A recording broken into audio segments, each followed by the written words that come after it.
So, I know a lot of people have been seeing a lot of numbers lately.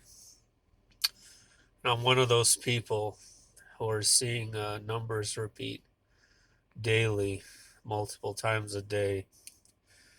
Just, uh, just like I see an impossible coincidence with the owls, I too see an impossible coincidence with just the sheer number of times I see these numbers. It just feels absolutely ridiculous.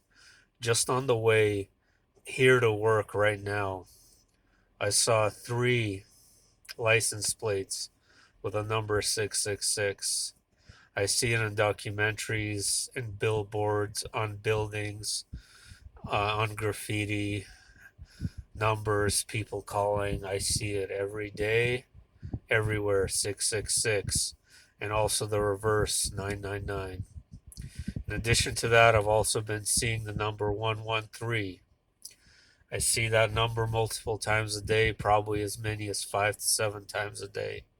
I see 88 often. I see 88. I see 8888.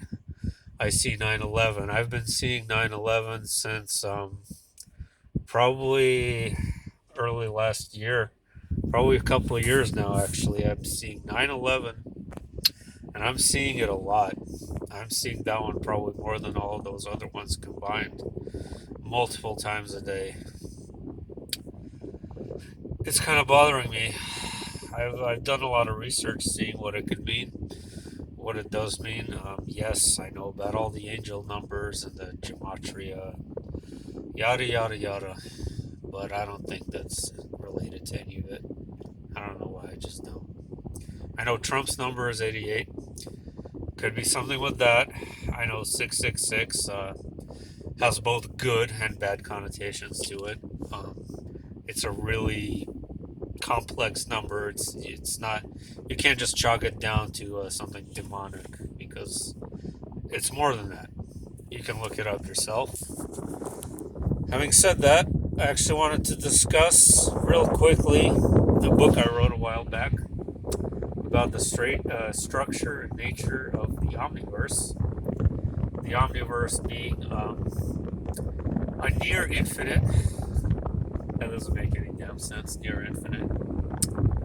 Uh, it means there are that the structure of the universe, the omniverse, is like a body.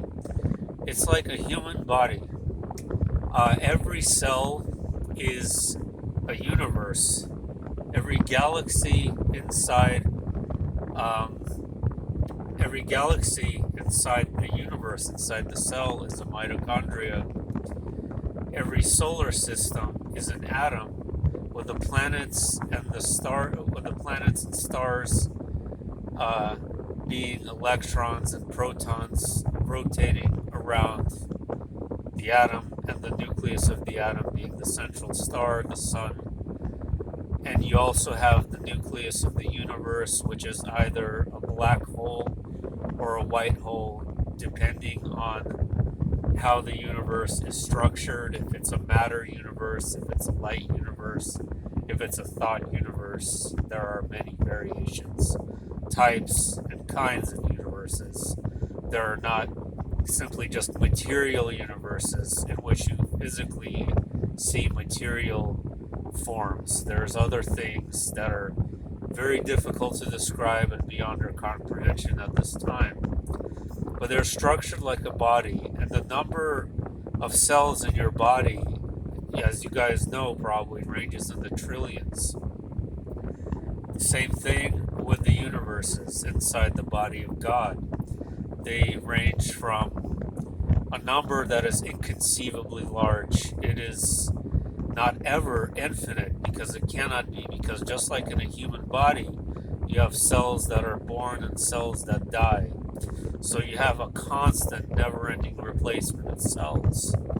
So you have a body that consists of, I don't know, a number with 500 zeros. It's just inconceivably large. And just like organs in the body, you have different aspects of creation and different forms of consciousness that are dominant in those organs inside the body of God. Like, for example, we are located in the heart of God. We are an expression of heart energy here. However, it's not structured rigidly like an actual body, it's like in a human body, your heart can't become your stomach, for example, or vice versa. But in the omniverse, it can. For example, if we're in the heart of God now, we can easily and are easily descending into the bowels. At least one aspect of this realm is, another is ascending upwards and deeper into the heart. So it's very fluid, and it depends on the state of consciousness of the beings, the star beings, the physical beings, the whoever it may be that's residing in that particular universe. Um, so it's very fluid, and the heart, the lungs, there's the different expressions. You have the brain. The brain is one of the most important aspects of the body of God, in that it actually provides the structure for everything to be able to exist to begin with. Without the brain, it's like the central computer. So you have the central computer that's storing data, and that's replicating things, and that's providing a randomness, an element of randomness when a new universe is born. The very reason you have a black hole as the nucleus of the cell, which is the universe, is because it stores data after the universe expands and collapses in on itself. That information goes into the brain of God, and it simultaneously replicates elsewhere in the body of God with a slight deviation, with a slight change in that next universe that is about to birth as a singularity and explode as we know as a Big Bang. There's truth to the Big Bang.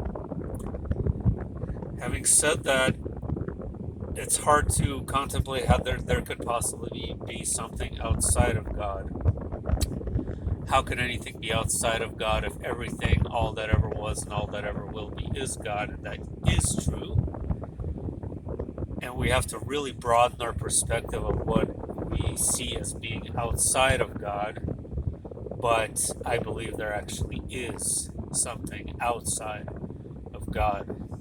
You have the darker realms, the vampire realms, the parasites, the ghouls, the goblins, all that we see on TV exists in other universes. You have entire worlds and realities consisting entirely of vampires and zombies and everything in between. And that is in the bowels of God, as you can see why. However, there is something worse. There is pure absolute darkness, pure absolute evil, which originates outside this body. It is a condensed, compressed. As you exit the body, it becomes condensed. You enter a non-form structure. It's like you're going inside a black hole, and you will collapse in on yourself, and contained within that is infinite fractals of probabilities of every conceivable horror event, anything you can imagine.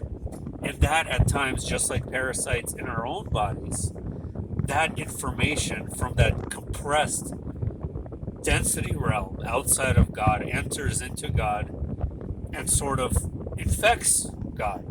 Like we, in the heart of God, there is an infection. We have, right now, a cancerous infection in our reality that originated from this ether, this unexplained realm which many demigods have ventured into and have never returned normal.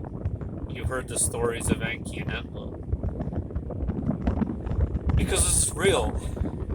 And so sometimes the cancerous cell, if it gets bad enough, it has to be destroyed. And there could be, it's possible our universe will be. It's possible we will destroy it. It's possible an alien race will destroy it. It's possible that God Himself will. Or we will ascend upwards deeper into the heart and cleanse this cancer. This is all theory, this is all speculation, this is all my own philosophy. I'm not interested in debating with anyone. There's no reason to debate. I'm not stating facts. This is what I feel is in my heart of how the structure of reality works. If it's true or not, it doesn't matter to me. I just want to express what's in my soul. You guys get that? Having said that, my next video is going to be a cover of a song from one of my favorite bands, Lord of the Lost. Perfecting it is going to take a while.